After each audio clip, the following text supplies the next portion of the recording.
Welcome to the Redvee TV show, supported by Chapel House Cars for the 2024 season, where their famous car swap event is now on and runs until the 26th of May, this Sunday.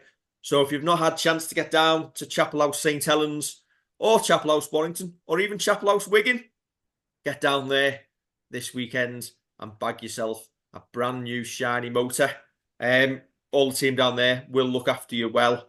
And we'll share some more details on our social media. How are you, Kevin? Very well, thank you, David. Yourself? I'm good. Look, they've even given us a matching yellow banner to go with our resplendent yellow car swap jerseys. This is probably as colour coordinated as we will get throughout the year. I know it certainly is for me. Absolutely. We haven't got much dress then, so colour coordination always goes down well. Give me clobber to wear, and then we're all right. Right. Busy weekend ahead, Kev. It certainly is. Rhinos at the double. But before we start, some really sad news came out of the club this week with the sad passing of Christine Hesketh. 39 years at the club, longest serving member, and worked in the ticket office, the shop at times. And we'd just like to pass our condolences on to daughter Kirsty, son-in-law Mike, grandson Caleb, and the rest of the family. Somebody who was synonymous with the club, Kev. Yeah, absolutely. So I think my abiding memory is, especially over the past couple of years, going into the ticket office, needing to borrow a pen off Christine, needing her to point out which bits of the membership form I should be filling in, even though I did it year after year, but doing it with a smile on her face. Yeah, she was completely synonymous with the club. And people like Christine are very, very important for clubs. That longevity, that just being part of fabric of the community. Yeah, it's really, really sad news. And as you say, our condolences to all her family, friends, and everyone linked to the club. Yeah, you just have to see the replies on the social media post that the club put out to see how beloved she was. And somebody who you just expected to see there. Obviously, 39 years. I think, obviously, I first remember seeing Christine in the club shop at Knowsley Road back in the day. And it's just somebody who obviously was always there. Obviously, with Christine's passing, it's come as a huge shock to everybody at the club. And just to let people know that the club shop will close at 7:45 tomorrow evening to allow all of the staff, family, friends who knew Christine to get in the ground for the tribute that will take place before the game. Yeah, I think it's absolutely right that the ticket office and the club shop are closing that bit earlier, just so people can participate in the pre-match tribute to Christine.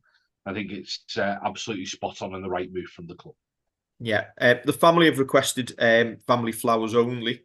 But for anybody who would like to make a donation, Christine was a huge supporter of the Guide Dogs charity. We've shared a post with a link to the Just Giving page, which is going to raise funds for the Guide Dog charity in Christine's honour. I think there's a fair amount raised so far. And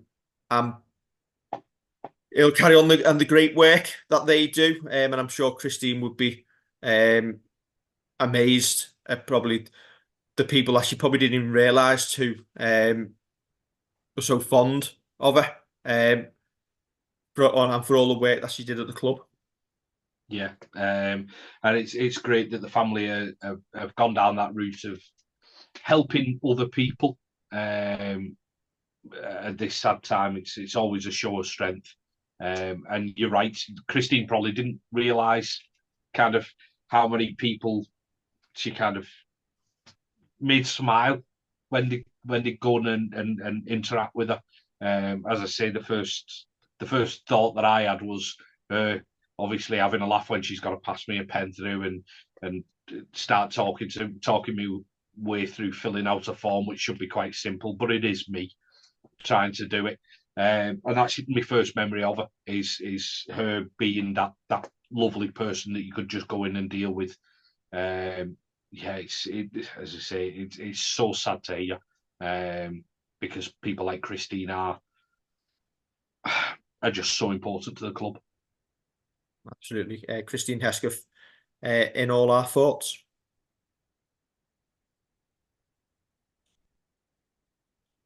Right, Kev, squad news ahead of a Leeds Rhinos double for Saints this Friday with the men and the women's team both in action. Yeah, two changes to the squad. Jake Wingfield drops out. He's had surgery on his shoulder now. Will be out for about 16 weeks, which I'm absolutely gutted for Jake. I think everybody is because it started the season so well. So with Jake Wingfield dropping out and T. Ritson dropping out as well, it means Jonathan Vaughan comes in, I think, for his first call into the 21, and Iggy Parsi is back as well. Yeah, I know you say Jake said 60. The club have said 16 weeks. I think Jake Wingfield's put a social media post out and basically said he's done for the year. Yeah, it could be. Yeah, I've seen that one. But I'm pretty sure that was the case last year. And did he come back right at the end? Getting back at the end? Did he come in? I don't know if he came back right at the end, but that was the aim, to get him back at the end. And it could be because Matt Whitley's also had surgery on his shoulder 12 weeks. Morgan Knowles has had surgery on his groin 5 or 6 weeks. It could be that towards the end of the season, if we can get Jake Wingfield back, I'm sure he'll do all the due diligence, everything like that, to get himself in the right possible place for either the end of the season or the beginning of next. It could be that we get some big hitters back before the end of the season. Yeah, I think the most important thing for Jake Wingfield is long term. Yes. I don't want to see him come back at the end of the season and re-aggravate it. I'm sure the club wouldn't rush him back anyway. But if it takes until the start of next season, do you know what? That's what it is, because you want to fully fit Jake Wingfield because he's such a huge asset to the club when he's fully fit. He is. I think we spoke about him at the start of the 2023 season about how he was pushing his way into that 17 every week. Then he's actually pretty much gone and done it. I know we've had injuries, but he's gone and done it and been so key that you just couldn't see him being left out. And it is just such a shame that he's obviously got this injury, and he's had to drop out, as you say, probably for the rest of the season. And yet it opens doors for other players to come in, but you don't want to see it because he's been tremendous. I almost think that if he'd carried on the way that he was going, you would be talking about him when you were narrowing down your player of the year, even if it was your unsung player of the year, just because of all the work that he got through. With the injuries that we've got, and obviously Iggy Parsi coming back into the fold over the next few weeks, Noah Stevens having such an impressive 20 minutes at Cass, do we potentially look at Sione Matautia moving back into the second row rather than being used as a prop? What, this week or just in the coming over the weeks? next few weeks, whether it's this week or in the weeks to come? Yeah, over the next few weeks, definitely. I think you can probably see him maybe having to stint, a bit like Morgan Knowles has done, where he's gone up into the prop position from loose forward, possibly like that, where it just takes a little bit of workload off players. I'm not sure about this week because he's done 25 minutes against Cass in 2 stints in the first half at reserve level. I'm not entirely sure putting him in. And I know I listened to the presser and Wello was saying that they'd done some sessions which were specifically to get Iggy that contact or that running or whatever. I don't know if it's a big risk to throw him in this week. But if you don't play him, where do you get him minutes this week to continue? Yeah, I know. I know. 'Cause can he go out on dual reg? Well, why would you? Why would you? And, Because would a team be willing to take him on dual reds to play 20, 25 minutes? well, it's a step up from reserves, and this is the problem with how the reserves go. Because the next game is only like, is it like the 1st of June? I think we play Bradford, something like that in the reserves. This is the problem, that it all sounds well and good, but if you're not backing up the games, how do you get players back in? I know he's got to come back in at some point. I just wonder if it is a big risk with him only having done 25 minutes against Cass reserves. I've got a hunch that I think Noah Stevens retains his place in the 17 this week. Just given how well he went. And I think he proved he can be trusted. And obviously with Leeds being roughly on about the same level as Cass in terms of standard, and we're playing them at home, why not? Give him more minutes. And I think Parsi comes on the bench, but takes the role that Noah did against Cass, where you just give him 20 minutes towards the end of the game. Yeah, that's not a bad shout, actually. It's not beyond the realms of fantasy, that one. And I think when I was trying to pick a team, or a 17 at least, this week, I thought it was between one from Sam Royal, Ben Davis, and Iggy Parsi for that last bench spot. I know that's kind of just naming 3 players who were part of the 21, but I'm picking that from Sam Royal's probably the next forward off the rank. Ben Davis actually played 13 for Swinton on dual reg last week. But if we can get Noah more minutes and do him in a little bit of a bigger stint, then him doing that 20 minute doing that 20 minutes off the bench might not be a bad shout. I think it's a shame that we've not got more opportunity outside Saints first team to get him minutes under his belt, though. Yeah. And when you look at the fixtures, we've got Catalan next week, where potentially you do want Parsi if he can play. Yeah. But if he doesn't play this week, I don't think you're going to throw him straight in against Catalan. No. Then you've got a week off, and then you've got London on the 16th of June. That's a long time potentially between games, which is why I think he's got to be in the 17 tomorrow. Especially if you're using him next week. Yeah. Yeah, I get that. I still think it almost goes without saying that it's a risk no matter what you do. If you leave him out and play him against Catalan, it's a risk because you're going against the team who traditionally toughen the forwards anyway. If you go this week, has he done enough in 25 minutes? It's just as I say, it's a shame that the reserves isn't week after week after week, and we can't get him built up so he does 25 minutes, then he does half a game, and then you can start pushing him into first team action. The 4 for me who miss out, Kev: John Bennison. Yep. Ben Davis. Yeah. Sam Royal. Yeah. Johnny Vaughan. Yeah. As I say, when it came to the bench spot, I could kind of see what Saints have tried doing, especially with Ben Davis at Swinton, playing him at 13, see how he goes there, with the thought that he may have to get in there in coming weeks. I think the possibly other choices that you would go with, but you need to have a look at all your players across positions and see who you can fit in where, just in case you miss someone through injury or suspension, don't you? I'd probably argue that last bench spot is between Davis and Parsi, and Davis possibly because he's been 18th man perennially throughout the year. Yeah, I think the bench will be Moses and Bai. Yeah. Sione Matautia or Delaney, depends who you want to start at the prop. Yeah. I've gone Delaney. Parsi and Noah Stevens. And I think potentially you maybe give Sione 10 minutes. If Sione's coming off the bench, you give him 10 minutes or so at prop to take some of the minutes off Parsi, and then if you need Matautia to go into the second row for a little bit, that's where you get Parsi's minutes at prop. Yeah, fair enough. We will see. Good to have a little bit of a dilemma, though, isn't it? It is.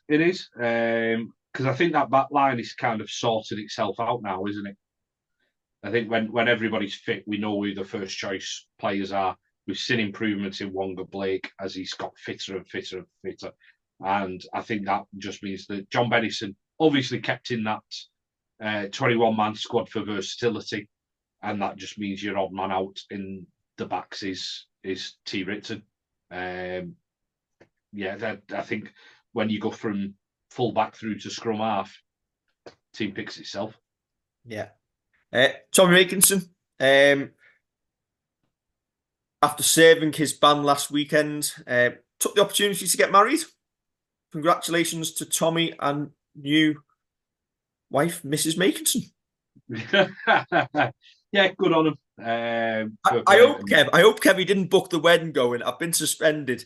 We can go on honeymoon this weekend. And then somebody at the club's turned around and gone, well, we've used that loophole. That means you were suspended last weekend instead. Honeymoon cancelled. Yeah, actually, that's not happening. Yeah, that'd be brilliant. But no, good on him. Fair play to him. Yeah, good luck to him for the future. Right. We said they're on a par with Cass. Is that no, a little bit... we didn't. We didn't. You did. Is that a little bit unfair to Cass? I mean, that's a leading one, isn't it? I'm just going to dodge that by saying they've got Brodie Croft, Harry Newman, and Matty Russell named in the squad this week. Matty Russell coming in on loan from Warrington because they've got injuries to David Fussitua for one, and they're missing the likes of Paul Moborowski as well in a minute. You know what? You say, is it a bit unfair on Cass? I'm sorry. Cass were awful in that second half. Awful.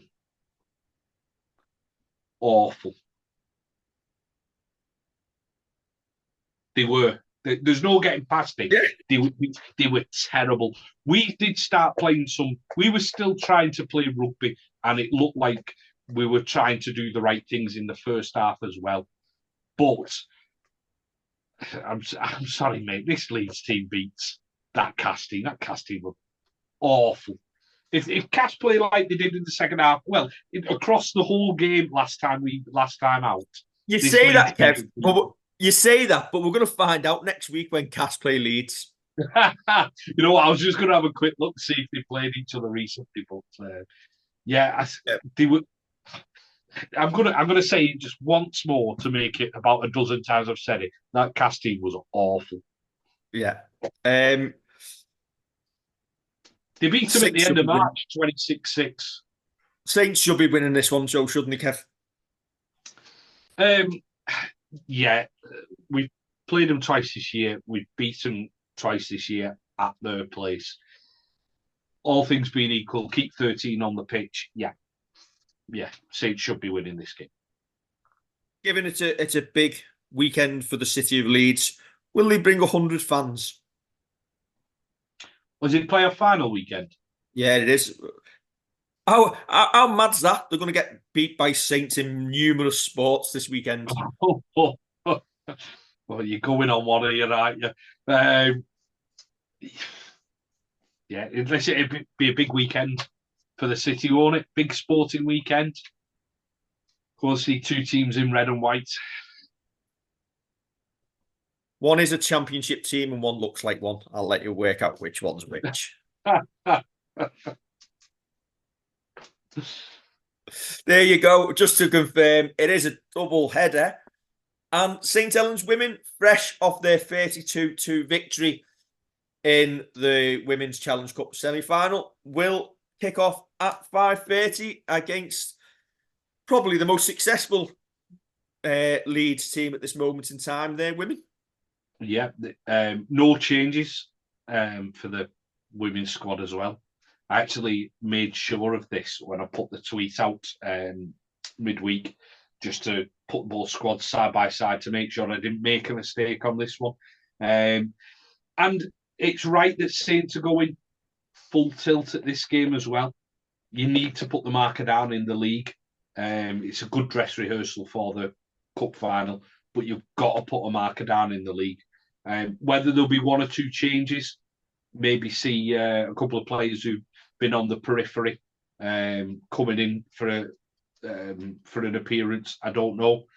Can almost see it just happening just to keep your squad fresh, but I don't think there are going to be too many changes. Sorry, I thought the dog was going to jump on the sofa then. that'd have been the most entertaining bit of the whole of this season. That'd have pushed the viewers through the roof. We'd have got more than Hull KROA. A TV comes on, I go, I said, oh, wait. There we go. And now, if he does talk and say hello, then we need to retire and take him to the circus. Yes. Go again now. You've been used as a prop. But can he play second row? I was going to say, can he do 20 minutes on Friday? Very good. Right. Listen, we've gone full tilt, but you may make a couple of changes to that 17, and any of those women named are more than capable of getting the job done. Yeah, correct. Especially at home. I like it. I like the fact that we're doing this as a double header here. That the women's team's acting as a curtain raiser for the men's team. I like it because it puts them on that pedestal that they should be on. It gets eyes on the game. Is it on Sky as well? Yeah. So it gets eyes on the game as well. And it should be a good game. It should be a good game. I know Leeds are missing a couple. I know Shona Hoyle's one that's missing for Leeds this week. But still, they've got enough. I just, after seeing both semi-finals at the weekend, I just think Saints looked a little bit more... a little bit more on it. What were you saying? Better. Better. Yeah, I was trying to think of a really good word, and words just escaped me. So no, we just look more on it. We look sharper. We just look like we were taking our chances whenever they appeared. Whereas I think the Wigan and Leeds game, there were quite a few mistakes, and if Wigan could have just stayed in that game a little bit longer, that would have really pushed Wigan. Leeds keep getting them the wrong way round. Right. I think that's us done and dusted. Happy days. Don't forget our car swaps on this weekend. I'm not getting my hat together. Don't forget to like, share and subscribe. And we'll catch you for the instant reaction after a double Saints win tomorrow. Catch you soon.